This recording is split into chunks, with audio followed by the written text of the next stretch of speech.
Welcome! Grab a mug of your morning coffee or tea, settle into your coziest armchair, and brace yourself for a captivating journey that will leave you enthralled.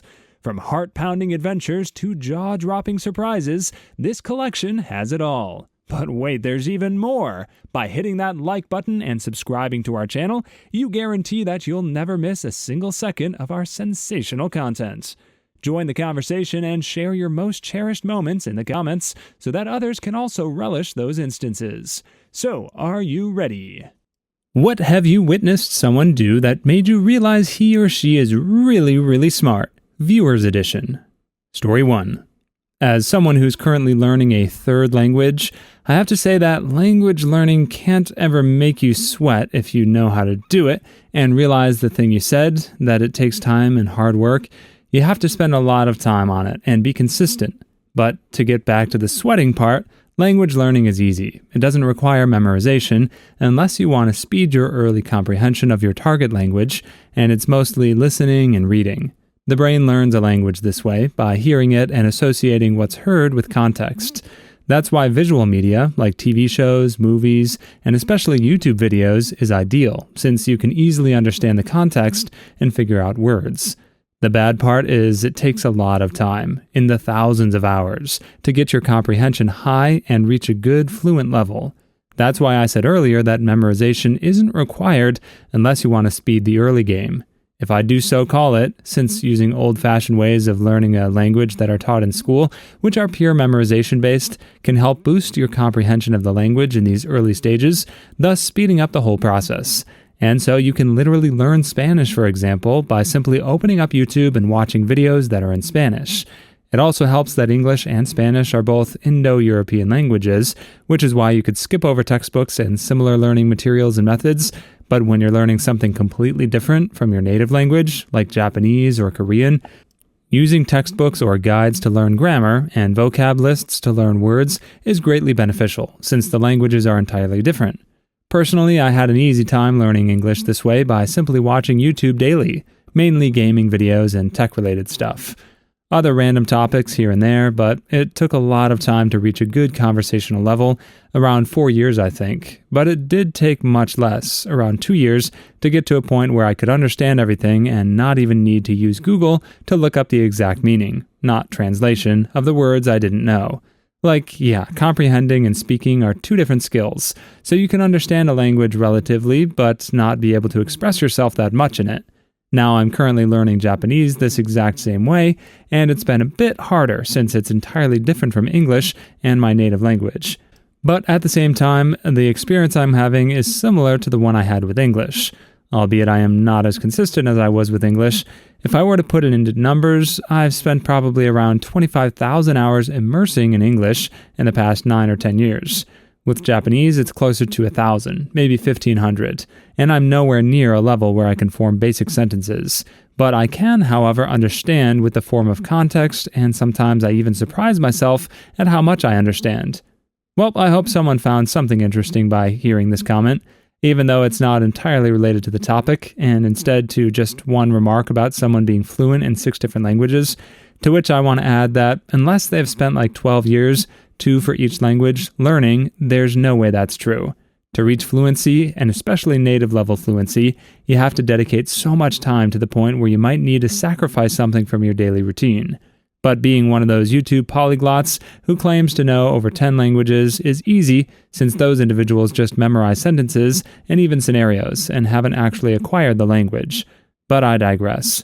If someone finds themselves reading this and you want some resources about this method, immersion, watch some videos from Matt vs. Japan. He's kind of a bad person trying to monetize this whole method, but his older videos are good.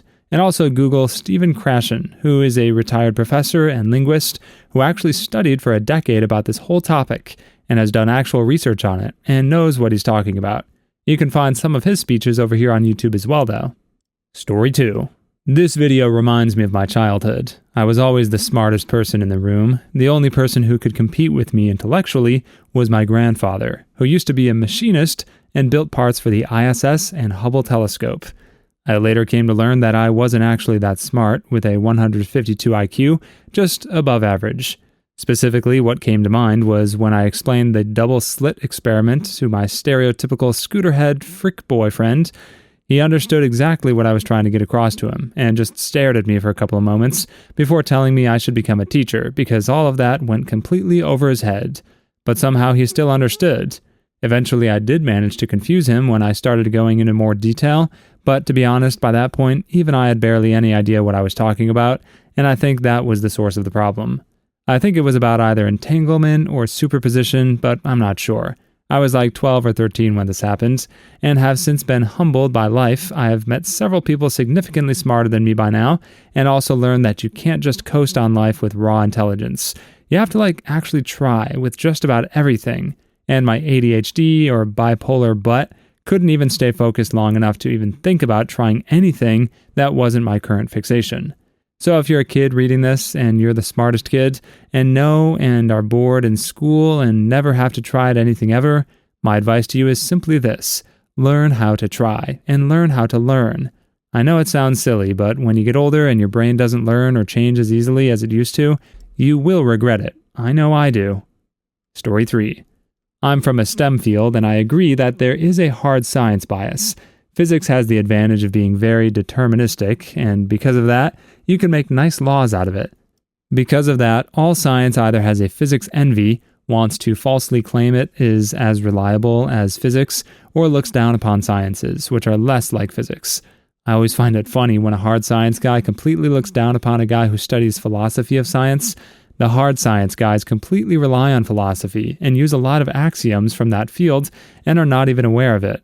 I think the major point is that it's easier to wing social sciences due to the language being more accessible.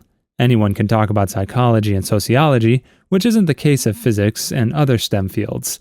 A lot of people I know have psychology and sociology as a hobby, and it is less obvious when we try to distinguish between an expert, a fraud, and a layperson in the soft sciences. I don't know how well it works, but you might be capable of getting acknowledgement by your STEM friends if you get to know the experiment and study landscape very well. If you can always bring up relevant studies and how they're being conducted, then you talk in tangible language, which STEM people like. Also, it makes you appear like an expert. But just as a little defense of the hard science bias, in soft science it is way more difficult to get concrete results, and the peer review process of many soft science journals is less rigorous. Adding to that there are contradictory expert opinions out there, it does appear to be less of a science field of science. Story 4. This is based on everyone else finding out I was really smart.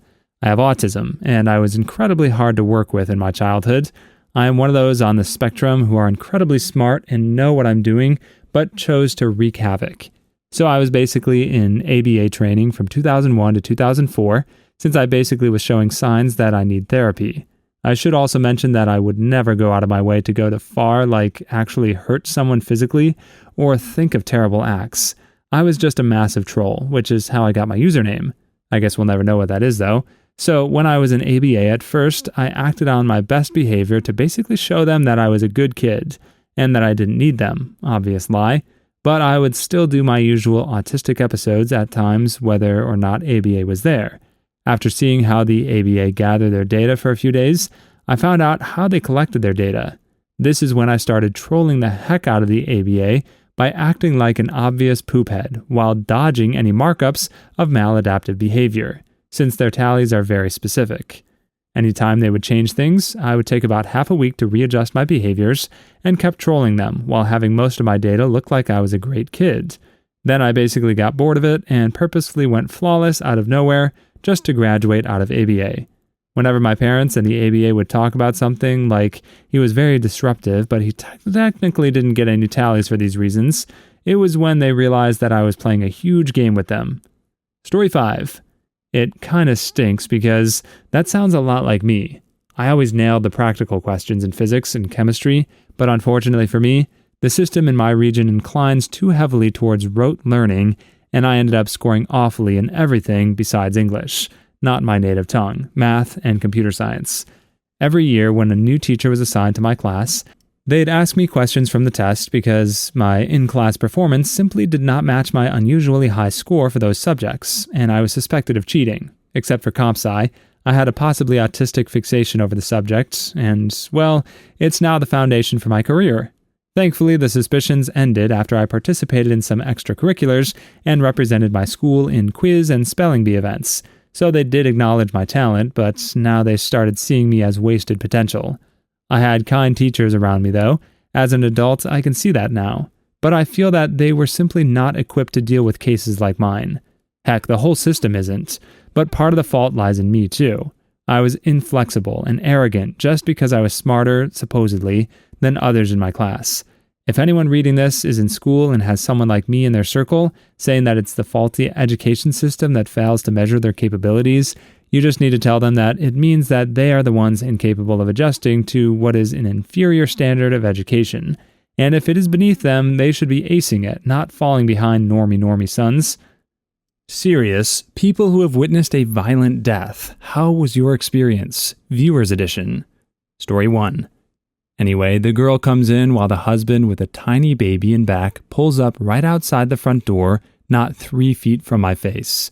First customer tells the girl, "You best get out of my face before I take your life." Girl goes outside, and before the slow door closes, the girl tells the driver he won't do it. Then the first guy sets beer on the counter, pulls out a big, shiny silver nickel-plated .45. He plants 6 shots in the driver's chest, and it seems like the guy across the counter never looks my way while I'm tapping the silent alarm trying to decide if I should use the little weak butt .22 automatic my employer provided because I worked alone. I was never afraid, but my mind said, hell nah. The driver just drove off with his whole chest blown up and one of his ears missing from a flame-splitting .45. What's a .22 going to do? And he has a clip in his gun, so he's got more bullets. Dude threw a 5 on the counter and said, keep the change. I'm still standing in the same spot as the shooter just walked out. Took a right and left walking. So cops pulled up with no lights and no hurry. Told them what I saw and said I had to pee. They literally were not going to let me. They were wrong. Told me I already answered all I know. It's recorded in VCR in the back room by my boss on the way, and they can go watch me pee, but it wasn't happening behind the counter. Took a couple of days off, but when an investigator showed up at my house and said I would have to testify in court since the shooter turned himself in, I told them I don't remember anything. Got a subpoena, refused to show. They came and got me. Locked me up too till court the next day. Went to court with all my paperwork, where I had 5 different mental facilities that I had spent time in for mental breakdown. I refused to say a word. They had VCR tapes showing it all, and I had to sit up there and watch me watching it all over again, looking straight at the shooter, staring straight at me. Judge gave me 3 days for contempt. Back to the same jail where he was, men on one side, woman on the other side of the building. Shooter was charged with murder. Guy made it to her, but passed away right there in that long butt white Lincoln. Shooter sent word to my side by the trustee and said I did the right thing. My boss came to get me out of jail. It cost him, but not me. They gave the shooter 35 years for second-degree murder. He was out at 7. I still see that dude once in a while. He just nods his head, and I keep moving. Saw CCX a lot worse growing up, and I just have to keep it moving. I thank God I'm retired now, but I worked in that store for 12 years alone, always thought I had to feed my kids, and I refused to beg for welfare for a dime as long as I could. I think if I had not, I would have really lost my mind. Story 2. I am an alcoholic, 37 years sober. I drank with a purpose since my 18th birthday, drinking age in New York, 1973. I got a DUI in Florida in 1975. DUI school inadvertently taught us what the police look for in a drunk driver. I drove drunk most nights for the next 10 years without so much as a speeding ticket. Thank you, National Safety Council. I started out as a happy drunk. Come on, I'll buy you a beer type happy. 12 years later, not so happy. What I'm trying to say is, unless you know the drunk, do not try to aggressively take a drunk's keys. Call the police if you have to, but for God's sake, do not knowingly or unknowingly tangle with a drunk like me. When drunk, I have no sense of pain or the sense to stop pounding you once you stop fighting back. You will know who your real friends are by who is and isn't taking their lives into their own hands while pulling me off you. I have a flash temper that I have no problem controlling if I'm not drinking. When I got a snootful, It wouldn't take accidentally bumping into me to get your story on this thread, on the receiving end of my story. I was like a trapdoor spider. So long as you leave me alone, stay away from me, and the barmaid pays attention to my empty glass, all's right with the world. Screw with me in any way, even friendly, after 5 or 6 Boilermakers, and things will go wrong for you before you know it. You may not even know what hit you, literally, until you come out of your coma. I came real close to beating my own mother to unaliveness at 3 a.m. in the morning of September 20th, 1985. What did she do to tick me off so badly? She knocked on my fender, parked in her driveway, and asked if I was all right. If she had opened my door, I would have ended her life with my bare hands. That thought would never have entered my head had I not been drinking. I had to yell, "Get the frick away from the car." That was all that I could think of to say to save her life. The scary part was I didn't even lock my door, so it was a crapshoot whether she lived or didn't. September 24th, 1985. I made arrangements with my job and signed myself into a 28-day treatment program. It saved mine and possibly others' lives of people in bars who said hello wrong or bumped into me on the way to the can. I can say that I haven't been in a fight in 37 years, so something is working. There was an old 60s Western program starring Walter Brennan called The Sons of Will Sonnet. Brennan's tagline was, "No brag, just fact." The above story was true for me. No brag, just fact. Story 3. My time to shine. I've seen so many traffic accidents. Once we were stuck in a huge traffic jam in the summer sun in the Mediterranean, and back then there was no real air conditioning. I totally envied the biker who drove past us. A few hours later, I saw him again, unalive. The road had been blocked due to an accident, and when he started speeding past the cars, he caused another traffic jam and a huge mess. The street at my old home was almost made for car racing. It was, however, a residential street, thus with strict speed limits. That didn't stop some youngsters from doing it anyway in the night. One of them saw a pedestrian and tried to dodge him, but he lost control over his car and mowed down the pedestrian, and crashed into the parked cars. His friend was behind him and tried to dodge the wreck and lost control as well and ended up parking inside a camping van. One of them also had hit a parked bike, which had been catapulted through the air for maybe 20 meters. The entire street looked like the crash landing of a plane. As a kid, it really left a big impression on what terrific forces cars can exert. However, the one death that really left the biggest mark on me was the tamest of them all. I drove past a car that had crashed into a tree.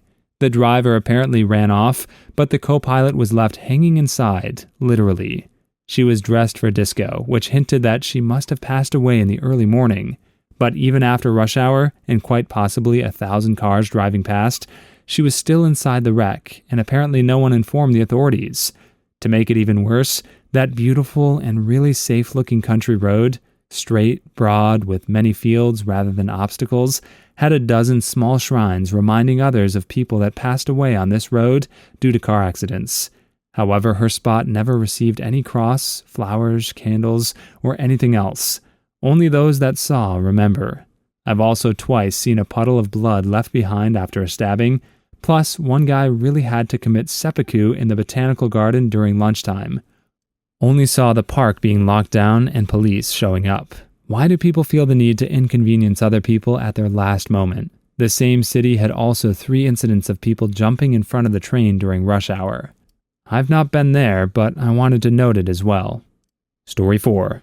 I didn't die, but about 6 months ago, I went with my roommate to an amusement park around Halloween. We were drinking the entire night, but by the time we got to our car, we were both dead sober, and we also waited in line at McDonald's for an hour before driving back home. It was an hour drive, and I started falling asleep in the passenger side.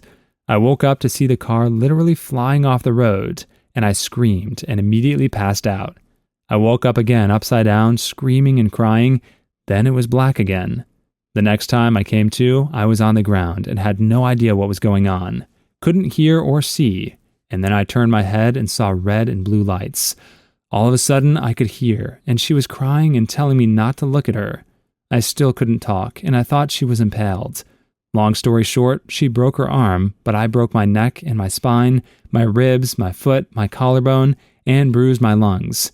I came home from the hospital a week after she did, and 2 days after I got home, all of my oxy disappeared. Turns out that night she was doing oxy, which is probably why she crashed the car, and then stole all of mine after she almost ended my life, and would not admit to it. She still believes her car broke down. She tried to get me to give her my muscle relaxers too, and I refused. I gave her the benefit of the doubt since she just got broken up with and doesn't have a car anymore. But she's acted just crazy with drinking 4+ bottles of wine a day. She moved out since then, but she came here to get some of her stuff, and she crashed her new boyfriend's truck into our neighbor's house, so she's obviously still doing drugs and didn't learn from almost ending my life. That was the last straw, blocking her on everything after that night. My life will never be the same after that night, and it's really hard for me to do anything with the amount of pain I'm still in, even though I'm better. Moms, what do you know about your child that you will never tell him or her? Viewers Edition. Story 1. I had a cat. His name was Oliver. Now, my mom wouldn't let me keep Oliver inside, so he was an outdoor cat. But we'd keep him in the tool shed at night because of the cold and possible stray dogs getting the jump on him. Tool shed had toys, blankets, and places for Oliver to climb to. Also had a litter box, his food, and water bowls. Now, usually me or my dad would lock Oliver inside, and one night after giving him dinner, my dad decided to leave the door open for a bit longer. I heard dog barks that lasted 2 seconds that night. I didn't hear any cat make any noises, so I didn't give it much thought, and it was late, way past his bedtime. He'd been missing since that night, and I have a feeling my parents had to clean his corpse so I wouldn't find out. They know it would have broken my heart since I loved Oliver so much. But if that is the case, I can only imagine what my dad went through because he decided to not close the tool shed when he gave Oliver dinner. I just hope that he ran away and is adopted by someone else. He was an incredibly friendly cat and would socialize with anyone, even if they just met. He was like a golden retriever in disguise, would never lash out on anyone, even when the nephews annoyed him. Story 2. That's exactly why I always make sure to be aware of where our pets are, especially in winter. Some cats like to crawl under cars. Fortunately, my car doesn't have much space between the wheel and the fender, so cats wouldn't hide in there. And I always back into a parking spot, so I slowly pull out of the spot in a relatively straight line. Even if a cat was hiding under the car, it would have a good chance of getting away with a good scare, but unharmed. Now, for the real reason I do things like that, always park your car so you can leave quickly. Be it stress or an emergency, you should be able to leave with as little effort and as safely as possible. Don't rev a cold engine. Leave the car idling for 10 to 30 seconds for oil pressure to properly build. Engage the clutch slow but swiftly while keeping revs low after you parked your car. Leave it idling for a moment before you shut it off. If possible, approach your parking spot with the engine nearly at idle speeds. This allows the turbo and other components to cool down and extends the service life of your engine. And naturally, always be aware of your surroundings. Be it pets or dangerous objects, make sure to not run over anything that isn't the road. Story 3. Similarly, I have a secret I've been keeping from my parents, and just the family in general. My Nana passed away in August, and it's been really hard. A while before she passed, we had a heart-to-heart talking about mental health and just life in general. I found out during that conversation that I was her favorite grandkid, and she loved me more than my little sister. She always treated us equally and never really showed any favoritism. If anything, my sister got more attention because I stupidly chose time with my now ex-boyfriend over weekend sleepovers at her house. My sister couldn't be there for the passing, and she's been having a hard time with it. I know it would be heartbreaking for my parents in particular, since she was so good about showing love to us equally. I feel so bad when I think about it, especially since I know my sister deserved her love more. But for some reason, she loved me the most out of every person in the world. She made it known she loved her grandkids more than my mom, not because she didn't love her kid, but because us girls were her everything. It's been extra painful knowing I've lost the only person who always thought the world of me. Story 5. Yes, keeping secrets from parents is not that difficult. If you do have physical evidence, hide it where no one would think to look. For example, I hide my stash behind my 2 fairly average-sized monitors. Everyone will look inside drawers and stuff, but everyone would be like, no one would be stupid enough to hide their stash in the open where it's easy to find, but that's exactly the point. I've been more careful about my stash as I was caught 4 years ago drinking because I was way over my head and drank too much, and I was visibly drunk in front of my mom. I was 16, and drinking or doing any types of narcotics is a huge taboo in India. From then on, I've been more careful not to buy too much at once so that it's easier to hide and use only when I need to. And also, I'm an introvert and I spend all day in my room. Story 6. My parents don't know how to parent. My brother was caught watching porn on his phone, and to them, that meant tell every person in the house about it, while also bullying him about it. Eventually, it got outside of the house, and he got really depressed because of how judgmental people were. Not sure if other parents do that, but just a tip, don't. Chances are your kid probably doesn't feel too great about it in any way, so rubbing it in their face is a little screwed up. He still has problems with it, and my parents still shame him for it. No, I haven't said a thing about it, but that's because my dad is a 6'7" Goliath who was a sergeant in like 3 wars. Fun fact, former sergeants can make the manliest of men simultaneously pee and poop themselves. He's scary. Story 7. Yes, you would swell up like a balloon if your bladder is big enough. The air going past the sphincter would also feel really weird, hurt, and good at the same time. If you take the nozzle off the bike pump and insert the tube all the way in, it literally sounds like you're inflating a ball. I know this because I did it as a kid, and not only did it feel incredibly good, but my lower belly up to my belly button swelled like a balloon, and I was amazed at how big it got. Thankfully, my mom does not know, and it's totally not a case of her just not telling me. If you catch your kid doing it, just have a conversation about why it's bad for him. Story 8. My cat was 4 when he was run over by a car. He was my little void baby, and even though he moved in with my sister, because my apartment was no pets allowed, I still saw him as my cat. He was called Mr. Sniffles, because my stepdad is practically insane, and called him that because he sneezed on him as a kitten. He was the only one out of his siblings we didn't want to sell. I still follow his brother's owner on Instagram, because he's my favorite choker that got his dad's Maine Coon genes and his mom's tuxedo fur, just fluffier. I think my cat had a different father, though, a curious little black cat that stayed across the road behind a bush watching me. Story 13. Many years ago, at a family get-together, my aunts and uncles started picking on the youngest uncle with the old joke that he was the accident, since he was my grandfather's 7th kid. My grandfather, who was pretty far into his whiskey bottle by this point, decided to chime in and tell everyone, "You're all different forms of failed birth control. We tried condoms, we tried the pill, none of it worked." To this day, I wonder if he was just having some fun at their expense and saving the youngest, or if he was really telling the truth, as birth control in the 50s and 60s wasn't that reliable. Story 14. This is actually a story of everyone but the parents knowing. My parents' friend has a son who married a woman from a traditional Catholic family. They had a formal wedding at a Catholic church that I was there for. What her family doesn't know is that the two lived together for a while before being married, which is a big taboo for the Hispanic households that was big about honor and purity. I'm sure that will come out eventually, and they will be upset for a little while, but that was already long in the past, and there's nothing anyone can do about it.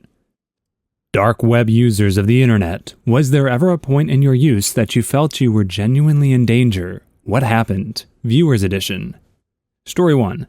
Not necessarily. A serial killer is someone who is classified as a psychopath, to be devoid of emotion, cold, and to mostly get off or link their killings to fantasies from either past trauma or abuse. Ed Kemper is a perfect example. His mom abused him so badly from the age of 10 or 11 to 13, she trapped him underneath the cellar and would bring his meals to him.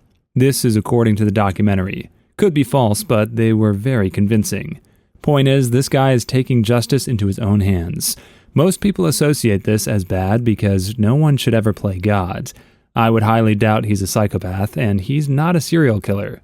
If I had to guess, some guy probably beat his mother growing up, or his girlfriend, could have seen or known family members that were ARD, etc. Psychologically, he's taking his bad experiences and turning into a positive, which might seem like a simple enough explanation, but it gets a lot deeper than that. Here's the definition for serial killer. A person who commits a series of red rums, often with no apparent motive, and typically following a characteristic, predictable behavior pattern. The difference is this guy has a motive, and with serial killers, they usually always have a signature, like leaving a cut in the body in the same place of all their victims. This guy kills multiple criminals because of his childhood trauma, and while I don't necessarily agree because the court system has prosecuted several people that were falsely accused, his intentions aren't bad nevertheless. Story 2. As a USPS worker, we can't really do much if a package is suspected of containing drugs. There was a case where we highly believed one house was getting drugs every Wednesday, as the person acted very suspicious, but the packages were seemingly normal looking. The police did come in with a drug dog that did confirm it. However, since USPS packages are federal property or whatever, the police didn't have authority to take or open the packages. So we legally had to deliver the package to the house like normal, but this time the police were staking out the house, and as soon as the person got the package and the carrier left, the police swarmed in. As a side note, the USPS does have their own special police with guns and badges, but they're usually just called in for larger threats. I'm pretty sure the normal police aren't even allowed to search your vehicle while you're out delivering on duty. There's just a bunch of weird federal versus local state rules involving the post office and law enforcement. Story 3. I was from dark web because I want to compare if online library on surface web, like Library Genesis, have any difference with dark web on one. In fact, there is not much difference, and we have Bible, forum, and message board page, which entirely filled with crappy paid and totally scammy corn web. Some group of people that listed CP web that had shut down, DDoS, strike, and Bitcoin drug hitman crap. Yeps. Good portion of web are invite-based. If not hiding in paywall and have 50-50 chances, it owned by undercover cop accidentally open CP drug weapon web won't lead you to prison, swatted, doxed, spam, scam call, unless if you left your credentials, information by purchasing, downloading, streaming. Too long didn't read, dark web are fine, unless you are exceptionally stupid by blatantly leaving your information. Story 4. Perhaps I made it sound a bit worse than it is. VPNs with Tor are not the end of the world, but make it much easier for feds to track you. Not only do VPNs leave a trail of evidence, a lot of them track you anyways. The reason why the use Tor with the VPN myth started is because it can somewhat hide your Tor use from your ISP.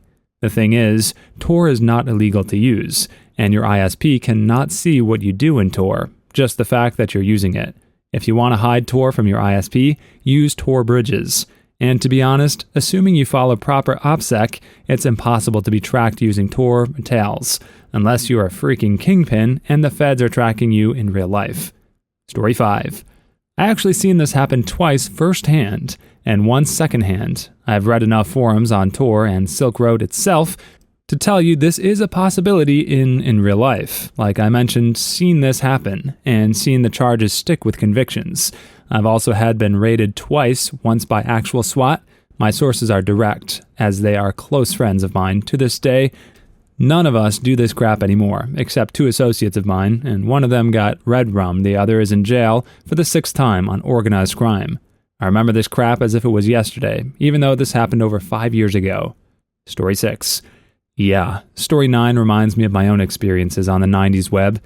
I sometimes miss the Wild West feel you got with all the crappy message boards, IRC chat, file sharing services, and horribly designed websites, but some of them would gladly spend my entire life without witnessing some of the more messed up stuff I found on there. Gore clips and images, fringe religious or cult groups, political extremists, animal violence, really messed up corn, and of course, CP. This stuff I found still gives me chills.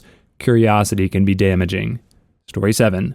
I used to frequent the dark web. The most interesting thing I found was a website of a vigilante dude who posted pictures of unalive criminals whom he had personally ended the lives of, or so he claimed. It was pictures of criminals' faces and pictures of his or her mugshot next to it with the crime that they were convicted or accused of. Most were child abusers, spouse beaters, or heavy drug dealers. You know, the big crimes. The occasional red rummer. I always assumed that too because most convicted red rummers don't leave prison. Was always interesting to see. I'd say there was a fresh picture every week. Story 8. Really? Interesting. I've used my VPN for the entire time and never had any issue. Maybe it was too much of an issue for not enough payoff, but there's no such thing as complete safety. And no matter what, I'm sure if I had gotten into something I shouldn't have that was exceptionally bad, there's nothing that would stop a hacker or the FBI. The best thing you can do is not ever say anything on any chat boards or anything like that. Story 9. I remember watching a sort of compilation video years ago consisting of pictures of things people found on the deep web. One lady found a recipe for fluffy homemade waffles. Yes, I know, insert new Waffle House host meme thingy here. I don't think it went beyond the image of the recipe on her screen, but they sounded like they'd be really good. Hey pal, screw buying drugs, here's a free waffle recipe. Story 10. I went on the dark web out of curiosity when I was in middle school. I was dumb and forgot to turn on my VPN. Stumbled onto a very illegal corn site, and a pop-up saying, "Your IP has been blacklisted," popped up. I had no idea what that meant, but it sounded scary, so I powered my phone off, threw it under my bed, and lived in complete fear for the next week. 1 out of 10 would not recommend. What happened that time you saw the fury of a patient man? Viewer's edition. Well, I think the lesson to be learned for these stories is that everybody has their boiling point. And as the outsider, not knowing what's going on in that person's head or in their lives, it's best to stay on their good side because you never know what little thing is going to set them off. Let's see what the fine viewers had to say on this topic. Story 1. My ex, looking back now, it was an abusive relationship. Once, because I gave him attitude, I used a tone that wasn't monotone or sucking up. He dumped my beer over my head and screamed in my face that I assaulted him when I slapped him away from me. A few weeks later, I'm still learning to drive. Abusive family situation prevented that. While I was practicing night driving, he started going off on me for taking the wrong ramp. It was the right one, and forced me to take the wrong exit, which, because it was dark and we ended up in a section of our city that we don't really go through, we were lost. He pulled up Google Maps and proceeded to not give me directions on where to go. He disabled the voice because he didn't like it interrupting his music to tell him where to go. When I didn't go straight, when he knew that we should have gone straight, I just sat there at the intersection trying to ask which way to go, and then he belittled me for not knowing where to go, then got mad because I went 25 in a residential area. Then, because I was still terrified of driving, I stayed to the right, went back on the main road, and would sometimes cross into the little ditch area. He yelled at me, "Do you even know how to color in the lines?" I work with children, and one of the things that I do is teach them to color in the lines. I told him about that, and I knew he was calling me stupid and that it was an insult. When he got home, he tried to use the whiteboard to explain everything I did wrong, like I was a child. And even when I pointed out that I did take the right on-ramp, he screamed that it was my fault we got lost, and that if I insert various insults, including calling me a little witch, when I wouldn't be so incompetent and could drive. I worked up and went to the shower and told him to stop being a dong and learn to give directions instead of thinking he knows more than everyone else, and closed the bathroom door. I was dry heaving over the sink and trying to calm myself down when he slams the door open and gets less than 6 inches from my face and starts screaming at me for disrespecting him, and my first reaction was to turn and swing to get him out of my face. It should be noted that no matter how much I cut and file them nails, they are always scratchy.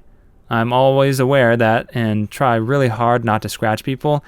I caught him in the ear and neck, and his ear was bleeding, and he had a slightly bleeding scratch going from behind his ear down his neck to his crew neck collar. He got in my face again when I assaulted him, once again screaming, and almost slapped him when my reaction to that was to grab his face, since it was so close to mine, and lick up the center, getting my spit on the back of his top teeth and on his nose. He claims to be a gentle marshmallow, and that his still pretty new Hindu faith means that he can't bring harm of any kind to another human being, or any being for that matter. He also uses his IQ, 125, as a thing to put him down. I recently took an IQ test while bored, and I got 132 as a result. My ex and I are roommates, and I have firm boundaries with him now. I showed him my results, and he can't believe that mine is higher than his, and that he's only above average on the IQ meaning chart, while mine is in the gifted section. He'll use anything to harm people, but doesn't realize it. All right, a couple of things for this one. First thing that came to mind is when she scratched him with her fingernails and then licked him. Made me think of the lady from Holes who put poison under her fingernails and then scratched Sir's face. So that was the first flashback. But overall for this story, if he's practicing Hindu faith, he's got to remember that harm comes from more than just physical reactions. If he's the abusive boyfriend in this situation, he's harming her by saying words and belittling her and calling her names, and that's just as harmful. So if he's true to his religion, then he should really cut that out and try to be as more of a patient man and understanding as he can be. Yeah, it doesn't mean that you should actively try to attack others. Sticks and stones may break your bones, words may never hurt you. That saying is good for not caring what other people think, but it doesn't mean that you should actively go out and try to hurt others by using words. Story 2. I'm a patient man. At school, let's say grade 8, we had this one jerkwad bully my sister. Usually when students do dumb stuff during class, I usually stay quiet, do my work. Usually I'm invisible. But now I'm in my sister's class. He bullied my sister and made her cry. So I got up and went to his dumb butt and said, "You made my sister cry. Apologize or I swear." Of course, this looks pretty small, but just to let you know, I scared the guy. Of course, he apologized, but he was scared of me. Next one, in the gym class, we were doing wrestling. You know, the usual push each other on your knees until one of you leaves the circle, like sumo. One point, it was pretty much battle royale, but for some reason I was ganged up on by 3 guys. I was also pretty small but buff. They were holding my legs, my shoulders, the legal stuff. They almost pushed me off, put me on my back. But then, let's say, something awakened inside of me, like this fiery rage in me. To best describe the feeling, imagine inhaling a campfire and the fire is in your lungs.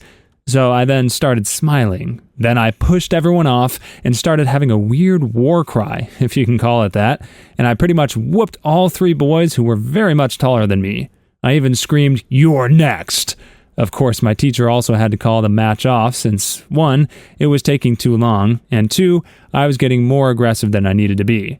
But let's just say it felt good. Another, this was grade 9, for a long time, we always had these school divas, if you still call them that. Of course, what she does is kinda fuzzy in my mind since this was years ago, and I long did not care. But just to know, me and my sister hate her a lot. One time at lunch, I was trying to eat my darn sandwich. Then she kept trying to get into my personal space. Not flirtatious, just annoying. Then, let's just say something snapped inside of me. I screamed at her, "Shut up!" which then made her stop for a bit. Then said something to me, can't remember. Then all my anger and hatred now uncapped for her, which I then scream, "Why don't you shut up, you darn son of a witch?" which made her run out of the classroom and made the whole classroom go. Of course, I sort of got in trouble, but nothing happened to me, since the teacher said I was standing up for myself, and he agreed, she's a witch. How's that for equality, eh? But I did eat my sandwich after my fury and acted like everything was fine. But I felt lighter. If any of you think she was trying to flirt with me, first off, maybe try to be nice and respectful to me and my sister instead of bullying me and my sister, and make me hope she isn't at school at all. Second, the whole she is bullying you because they like you bullcrap, only in your dreams and anime where it's okay. There are people who have better stories on why bullying is terrible. Anyway, that's all my stories that I'm proud of. Yeah, growing up, my grandma would always say, you only tease the ones you love. And I think that's true to an extent, but you get to the point where you're actually hurting people, then it's not because you love them. It's because you hate them. Pulling on pigtails is one thing, but really all in all, it's pretty juvenile. Story 3. Not me, but my older brother. Growing up, he was always a tall kid, taller than most kids. Kids in my family are usually either shorter or taller than kids their age, and that also goes for weight as well. But we always turn out really tall as adults. Shortest one is 5'8". He also had elective mutism, and it got people to misunderstand him. We lived in northern Ontario, far enough that we were closer to the territories than to the nearest city. We only knew French, and the only child psychologist that came up to the north on a regular basis was a racist piece of crap that refused to do any diagnosis, unless my brother spoke English. In Canada, it's not so much the color of your skin, but if you speak French. And this doctor came from the Toronto area. So my brother was tall, skinny as a rail, and shy as frick. First time he spoke in class was when he was in grade 3. Think 8 years old. He also had a grade 1 to grade 2 teacher that took away his seat unless he spoke. My mom had several arguments with this teacher, but since we were in the middle of nowhere, he was obviously there for isolation pay, and no one wanted to go that far north. Here it is. We go to school, and both me and my brother encounter a pair of brothers who were both mine and his age. So we had them in our respective classes, as my brother was a couple years older than me, and this guy would bully him. A physical altercation happens, and this bully goes to scratch at my brother, breaking his glasses, and my brother only responds by punching with his left hand. Black eye and bloody nose. Had my brother used his right hand, he would have broken the kid's nose. The bully got a week suspension. My brother lost only his next lunch recess. The teachers were happy he finally stood up for himself. Only reason why they couldn't let him off the hook was because of policy. I stopped being bullied by the kid's younger brother, and both wanted to be our friends after that. For a while, we were friends with them until we moved to another school. First time their father looked at us, he got obnoxious with his kids because they picked on such a shy kid, and he handed his oldest son his lunch. And to this day, 30 years later, my brother still brags about that time. A note, the boys in my family may be skinny and scrawny, but we are stronger than we look. And teachers do know what goes on, but they're supposed to push for no violence policies. So when a kid stands up for him or herself against a bully, they're sometimes willing to bend the rules and consequences depending on the situation. The bullying workshops are essentially them being messengers. Story 4. I can't really call myself patient, that's not even worth the time. But I remember once when I was with a good friend at a golf club, we weren't really doing much, just the usual enjoyment of the game and chatting about teenager stuff. We were okay on the back nine, and this aloof guy starts muttering to himself and gets in my friend's face. My friend was of basic build, not skinny, not muscular, and a little shorter than me. I'm taller, but also skinny. Now, while I normally can say I can hold my temper and show restraint, when I see someone spit in my friend's face and cuss him out for getting in his way, it is more challenging to hold my temper. I tried to de-escalate the situation and steered my buddy out of the guy's path that he seemingly needed to take, even though he could have easily walked around us. But this guy just got in my face and started calling me stupid and all the things under the sun. I paid him no mind, until he tried to lunge on my friend.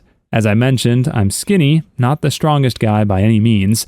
In this situation, my skinny stature worked in my favor because clearly the man underestimated how fast I can react, as well as assume I was not forged by years of bullying, martial arts, and a fair share of self-taught techniques from self-defense manuals. I swept the guy's legs, and he fell spectacularly on the ground. Me and my friend made our way out, not wanting to make a scene since no one was around. Evidently, this particular idiot was not done with picking on some minors because he charges like a sluggish bull at me, and I glare at him and use his momentum to pin him down. The rest of this is what my friend remembers because obviously I can't see my own expression. But according to him, that was the scariest face he had ever seen when I leaned down to the jerk and told him, "Attack me or my friend one more time, and you'll find out just how far 5 ounces can go. Get the frick out of my sight." Bill Gates said, "I will always choose a lazy person to do a difficult job because a lazy person will find an easy way to do it." What's a real-life example of this? Viewers edition. It seems there were many self-proclaimed lazy people in the comments that wanted to share their stories of cutting corners to simplify a process and make it more efficient. And as someone who studied math in college, got burnt out in the workforce, and am now one of these lazy engineers, I'm all about it. So let's hear what you guys had to say. Story 1. I worked at a CNC mill plant in America, third shift. We did steel parts for various things. There were these 3 to 4.5 foot by 1.5 to 2.5 foot plates with a large hole off-center middle. They had large sidewalls on the long sides, which made tool holders or the machine head hit. The main problem was 4 holes in the corners. These holes were all the same locations on both X and Y from the edges. The whole part had to be lifted off the machine's work table with a special fixture set. This set had a large circular part for the centerish hole and 2 side holders for the ends. There was no actual way of measuring if you got the thing centered other than putting the part on the fixtures and running that drill to a shallow depth, leaving behind a tiny mark. Then you had to remove the whole part to accurately measure it. Mind you, there were a variety of these parts. The weights would vary from 85 pounds all the way up to over 150 pounds, except for the really big ones, and no one ever offered to help. So there I was, hefting this huge thing out of the machine to get my calipers to measure the marks, and find I am off a little. Supervisor says we need to grab the next part and put it in, then untighten all the bolts holding the fixtures down, then gently nudge the whole thing, then tighten the bolts back down and do it again. The tolerances said the range of play was 0.03 inches plus or minus, or in other words, less than a millimeter either way. Constantly, we would be too far one way, only to push it too far the next way. It took over 3 hours to get the darn thing straight. After doing this for a night, I begged the manager for a tool to make doing the setup easier and faster. 2 years later, still nothing. So I had enough. One night I was furious at just how much I needed to do, so I grabbed various bits of scrap steel we had lying around, but most importantly was a pair of very straight, right-angle beams of around 3 feet length. I gave a welder $20 to put bars between these two plates, then a 4-inch grinder to get a perfect edge on one side. It needed everything because of the fixtures. It weighed over 60 pounds. I used a powered hand drill to put 4 holes so I could turn the bandsaw to cut off a lot. Got the whole thing below 50 pounds, so there would be no complaints about it being too heavy. Putting the new setup fixture on the machine table, you can set its edge right on the side of the table's cut channels. This got a straight edge, first try, every time, reducing the straightening job from over 3 hours to about 15 seconds. I was expected to get just 2 orders done that night, managed to make this thing and get 3 done instead. Next night I did 7 orders, and cleaned the area for over an hour with nothing else to do. The foreman asked me how, and asked what this weird new thing was. I explained it to him and told him I made it because I was tired of asking for this thing for years and getting nowhere. I designed it in my head in about 30 seconds and made it over 4 hours. He was happy I got those plates done. He told me how our company kept losing money on these things, but we wanted this customer, so we kept doing them. With this, we were now turning a profit. Worked with it for 3 years. In that time, not a single person bothered to learn how to use it. Taught 2 managers, an engineer, and the foreman how to use this thing just as I was leaving. My reward is simple, attaboy. Ooh, that hurts. If it wasn't that it was so specific to this one customer at this one company, I would say he ought to patent that thing and make a buttload of money. But what can you do? It was such a specific, esoteric thing for this one company. He should have at least gotten a bonus. That really sucks. In other news, the whole time I was reading this, I just kept thinking about I am Bender. Please insert girder. You guys can let me know if that makes any sense to you. Story 2. They didn't like it because of danger risk, which realistically any person that isn't extremely high or just a special type of person would be perfectly safe with. Q, the machine we used to filter the oil specifically, was this machine type of bay with an almost gas pump-like handle. You'd drain the fryer into the machine, it would get filtered through a hand-placed filter paper on the bottom surface, and then would get dispensed through the hose to get back into the fryer. That is, drain all oil into the machine. As soon as the last of the oil finishes draining, close the valve again and just fill. Corporate policy was to place the wand pump into the very bottom of the oil pit and just let it fill when done. You'd usually let the oil just filter once and add the oil back in, which results in those hard as heck to remove black fried-on carbon stains on the metal. I just treated the wand as a pressure washing hose, just enough force and heat to wash out every food crumb through the drain, as well as dissolve the brown sticky oil on the walls to a sparkle every time, but not too dangerous to warrant not following it. They kept me on because the staff didn't really care, because I got the fryer so clean so quickly, because if you're still filtering when it starts to get busy, it's a pain in the butt for the station workers having to step around the machine while they have to drop something in the fryer. Then they got rid of the old semi-automatic machine and got a better Wi-Fi-enabled electronic touchscreen fryer that filtered automatically. Just needed a filter change, and the fryers were, and still are, disgusting. They're actually worse now than what they used to be, even before me, because they're a pain to clean since you can wash them out with anything else other than either fresh oil or just wiping them down with a wet scrubbing cloth or paint chipper. Story 3. I teach. When the pandemic hit and we worked online, Teachers using computers in the classroom, kids at home, they expected us to write up a PowerPoint for every lesson, which is what all the other teachers did. That took more prep time than regular classes. I was like, seriously? Cuff that. I used my cell phone and took high-quality pictures of every page in the textbooks, edited out the rough edges or straightened them, numbered all the images by page number. I used a script to turn them into a web page for each unit, created an HTML page with textbook tags to use as a whiteboard. Useful JavaScripts, that is a drawing board to color with a mouse, games and spinners, pictures, or for example, a world map, animals by continent, colors, numbers, shapes, whatever, GIF animations, PDF dictionaries, and encyclopedias and other tabs, etc. And I ripped the school CDs, playing them as MP3s through the browser with the audio tag so the kids could hear it. Everything was displayed within a few browser tabs, easily switched between lessons and levels.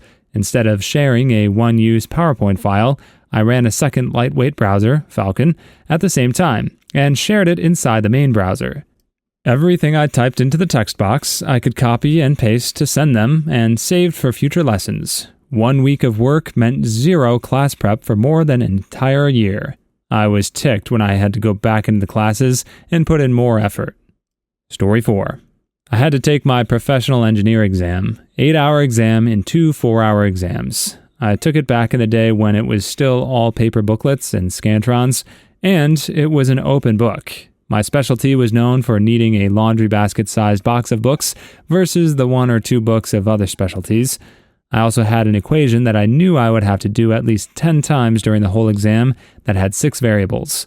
But realistically, only 2 variables would change, and the others would be constant, giving most of the problems involve cold water. I used Excel to create tables. It was 20 pages long. It took probably about 30 minutes to set it up, do a couple test runs, and print it. I tested it a few more times as I did practice problems. I was able to answer all the questions using the formula in under a minute each when using the tables. And since it was multiple choice, I could usually eliminate all but one of the answers after just a glance at the table. I used the tables for years to come. I did the same thing in a class a few years before. The instructor said, "Use at your own risk," and looked at me like he was skeptical I could set up the tables correctly. He laughed when I turned in my exam first with a perfect score. Lesson of the story: once you really understand an equation, automate it. Story 5. Automate what? The Excel spreadsheet? How? The spreadsheet is already automatic. It's nothing but data entry and output fields and labels.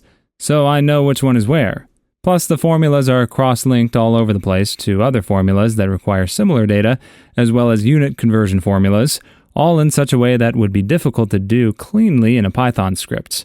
Plus, Excel provides a GUI that I don't know how to make in Python. I'm sure it isn't hard, I just don't know how.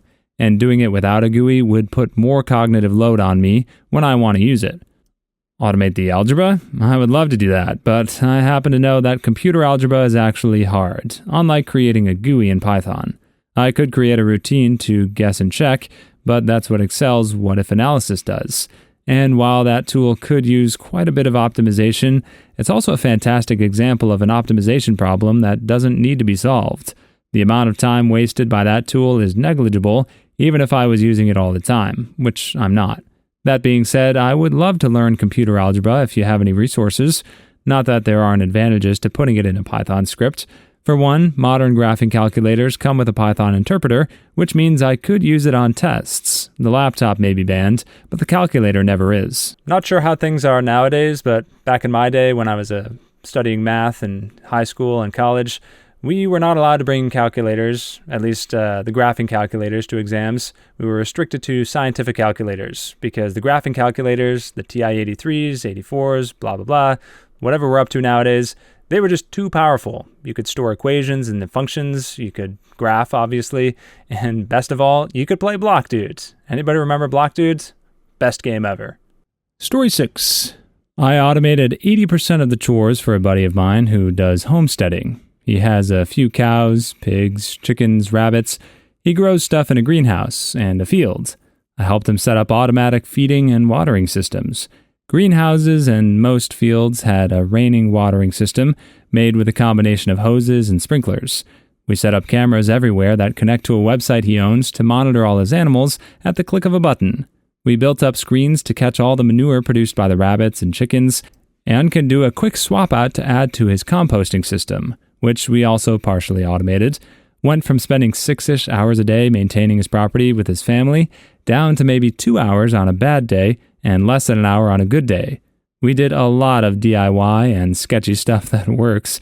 I helped him set up a robot vacuum cleaner, a robot mower for his front yard, set up a sensor on his water tank to automate kick on the pump, and have that connected to a timer so it only turns on at night so the water has time to settle and get run through the filters before use. It's pretty sweet. Parents, what's the funniest reason you've been called into school to collect your child? Viewers Edition. You know, kid logic doesn't always make the most sense, but sometimes school administration logic doesn't either. And sometimes you get these perfect scenarios when the two just combine so pleasantly that you just have to bow your head and laugh at the ridiculousness that your kid has caused. Let's see what the viewers had to say about these scenarios. Story 1. Best way to deal with a guy who is being too talkative in class next to you is to get up and clench your fist and put it as far back behind you and clock the guy on the jaw. That's how I dealt with a guy like that. Except for me, the guy who was talking too much was talking crap about a girl who I was a close friend of, which ignited a fire in me, unleashing my most terrifying mode at that time, which I had proceeded to name the Unholy Trio of Pain, because when I'm in that mode, the clenched fist clocking the jaw of someone is not the only thing that would happen once they're on the ground. I would deliver a kick to the ribs and then proceed to stomp their lights out. Here is the funny part of that whole incident. The guy who kept talking crap about the girl I was a close friend of was on one side of me, and the girl I was a close friend of was on the other side of me, and when I looked at her, she had her head down, so I got close enough to whisper in her ear, saying, "If you want to see the scumbag get put in his place, lift your head and watch what is about to happen." She lifted her head up and saw everything that happened to the scumbag, not just that I pulled up to the front of the classroom and asked my teacher to not report me to the principal and let me do this, and the teacher just nodded to me because they saw what was going on and saw the rage and anger in my eyes. And I proceeded to beat the crap out of the scumbag, and even told the whole class to look at the front of the classroom and to keep watching. And I said, "This is what will happen if you talk crap about me or my close friends," and kept pummeling the scumbag until he looked like he was in a car wreck, and then dragged his butt by the collar of his shirt to the office and told the principal to call his parents and tell them their son better come back to school and apologize to my close friend in front of the entire school, or he would be expelled from school. And I got away with what happened to him because I had explained what led to him looking like he was in a car wreck to the principal. Plus, I had an added bonus. During my time in the school, the principal and I had talked with each other about a lot of things, and we both were able to have a laugh with each other and joke around together. Plus, they were able to talk with my family, and were always telling my parents about how I'm doing and how great I am at school, and how much help I gave them with stopping the bullying in the school. I literally became a god in the school because of my friendship with the principal and the fear I had put in every darn bully in the school, to the point the bullies just stopped bullying completely because they feared I could sense them, and when I was around them, they all cowered in fear. I'm going to have to assume that this was a completely ironic take on the whole thing, because it definitely doesn't make sense that he used bullying to end bullying. This guy seems like the biggest bully of them all if he's using his strength and his fear and inciting fear in everybody to make them stop bullying other people. I know this guy's one of the viewers, but I gotta call you out, man or woman. You can't use violence to end violence. It's never a good idea. Story 2. So at some point during 5th grade, I got randomly called to the principal's and wasn't given any context until I got there. And then they immediately started constantly demanding I tell the truth. My naive self, who was about 10 at that point, asked what this was about. Turns out that the school thought that I had entered the women's restroom during some other class's lunch and was spying on them. The kicker to this accusation, it was quite literally impossible for me to be anywhere nearby the building when this happened. Context: the school was split up into many buildings. The main building, the area where the accused crime took place, the K through 1 building, the 2 through 3, and half of the 4th grade building. The other half of 4th grade, one half of 6th grade building, the area I was in at every time the crime could have possibly happened, and the other half of 6th grade through junior high. So they kept demanding I tell the truth when I had literally no idea what this was about. It took over 2 hours before 2 girls, the witnesses to the accused crime, went right up to the principal and told them that they forgot that the guy who did the crime looked to be in their grade and wore glasses. Now keep in mind that I was tall and didn't wear glasses. The funniest part was the look on their face as I stared directly into the principal's eye and told the principal directly that not only did they waste valuable time of mine, but they wasted the valuable time of my family. They had called my family and they were waiting in the lobby and told me this, and the valuable time of their own staff. At that point in time, I didn't give a care and ripped that principal a new bunghole after I requested that the 2 innocent girls would be taken out of the room. Now I had my problems with the principal, a lot actually, and they all were revealed. Heck, I had my phone and I secretly recorded it. The file was lost when my phone was broken at a school dance that I was working for as a part of a student council. All in all, I left that room satisfied, and that principal never wanted to deal with me again. That principal left the same year, and we got a principal that people actually liked. My parents were curious about what happened, since by the time it was finished, it was about time for school to end. So when we left and they asked, I just played the audio of me ripping that principal a new butthole. My parents were actually impressed. The best part is, the next day, everyone was wondering what happened, and I just said, essentially, I got wrongly identified for a crime that I never did or could have committed. And I've told this story many times to a lot of people. Also, a quick fun fact, I was also a Boy Scout at this time. Left like 2 years afterwards for personal reasons. What about the 5th graders? He neglected to mention where the 5th graders reside. I think there's a bigger conspiracy going on here. Maybe he can use his Boy Scout skills and scout out where they've all gone. Perhaps a detective badge would be in order. Story 3. I believe she was in 3rd grade when the school called about my daughter graphically threatening to hunt down and end the life of a fellow student in her school. Obviously, when I got there, I asked the full story, as my daughter had always been very good-natured and friendly.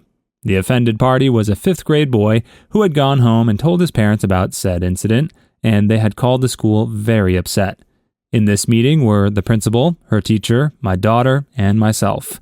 As the story unfolds, I come to find out that her first statement to the boy was that she was going to Jeffrey Dahmer him, which he did not understand, so she clarified this by telling him, I know where you live. I will hunt you down and eat your liver. At this point, I'm trying not to laugh because she was obsessed with the song Cannibal from Kesha and had asked who Dahmer was. So being a scientist and a good dad, I helped her do some research. So I knew where that came from at least. It further turns out is that this boy had been picking on her repeatedly, physically as well as verbally, and this had not only been brought to the teacher's attention, but also witnessed by more than one teacher, yet nothing had been done about it. She was even able to provide names. When I told her right in front of them that it was impolite to go around threatening people, but she had every right to defend herself, and that is what she should do if it happened again. The principal got a wee bit irate with me, which never gets a good response. I'm not exactly a Sheldon Cooper sort of scientist, so my tone changes as well. I point out that under the law, there is a right to defend oneself, and that those laws are specifically strengthened in our state. Also that I didn't give a darn about their policies, as any policy they have that goes against the law is invalid. Also that they have a legal obligation to provide a safe environment at school, and they were failing to do so. And they were failing to do so while being fully aware of the situation. As I pointed to my phone, which was now sitting on the desk, with the voice recorder open, very obviously having made a recording of the entire conversation. At that point, I told my daughter to come with me and tell the school I expect them to handle the situation properly on their end, and that it would be best that I not have to deal with this any further, as they will not like the outcome. There were no other issues with this boy, and she is in her teens now and does not remove anyone from the planet. Story 4. I moved into a new school in 1st grade. My teacher was very strict. Sit quietly, hands folded at your desk type. I was quite loud, having been in a progressive 1960s school before, so battle ensued. Things like turning book pages loudly while reading, those types of things. One day I had to go to the restroom, so, as required, I raised my hand to get a hall pass. The teacher ignored me until I peed all over the classroom floor. My mother was called. She worked second shift and was not happy. She then called my grandfather, her father, to drive her over to the school.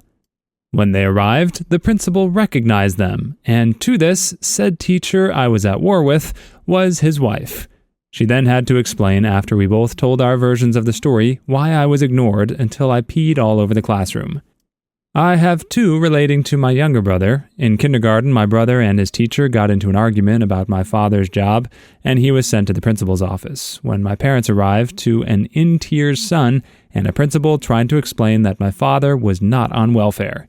Turns out that since my father was a federal employee, my mom teased him about being on welfare, so my brother stood up in class and proudly announced that his father was on welfare. In the 3rd grade, my brother was sent home for wearing inappropriate pants, supposedly tie-dyed. The pants were 4 different pieces of material dyed in different colors sewed together. So my brother goes home and wakes my mother, who was still working second shift. She then dragged him back to school and right into the principal's office. Asked why he was sent home, he said because the pants were tie-dyed. She then asked him to look at the pants and point out the point of where they were tie-dyed. He looked at them and could not find any points of tie-dye on the pants.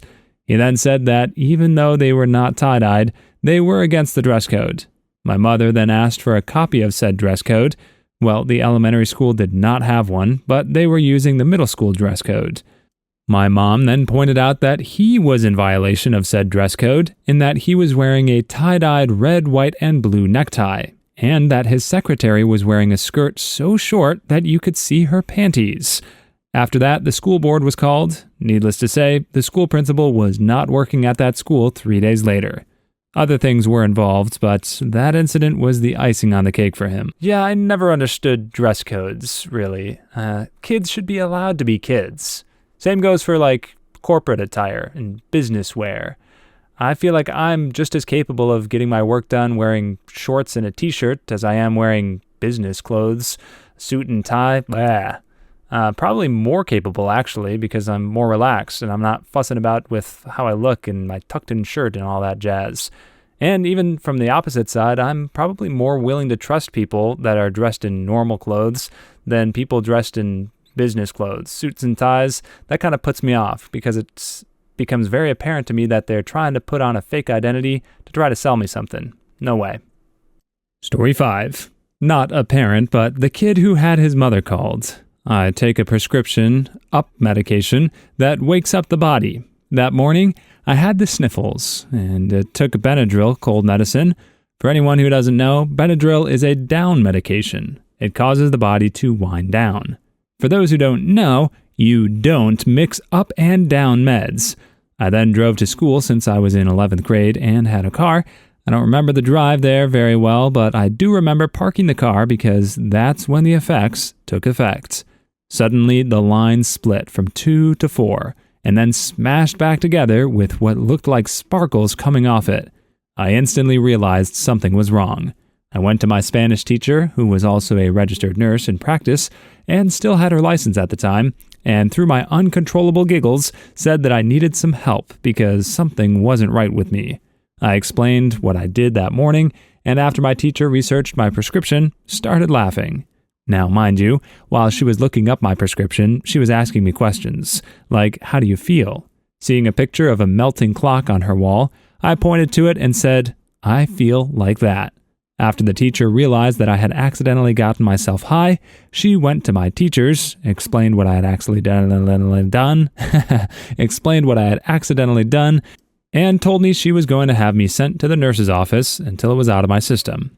In the nurse's office, apparently I had the nurse laughing so hard while she called my mother. According to my mom, the call went something like this. Mom, hello? Nurse, me laughing out loud in the background, and the nurse chuckling. Hello, missus. Just want to let you know your sons are not in trouble. However, due to a mistake he made this morning, he is going to be in my office until he is no longer high. My mother, what? The nurse, through her chuckling, explains the situation. I got home that day, and to this day, it's both my mom's and my own favorite story to tell. Too long didn't read, accidentally got high while at school, and didn't get in trouble. Please leave your stories in the comments. I'd love to make a video of them in the future. Also, don't forget to like and subscribe.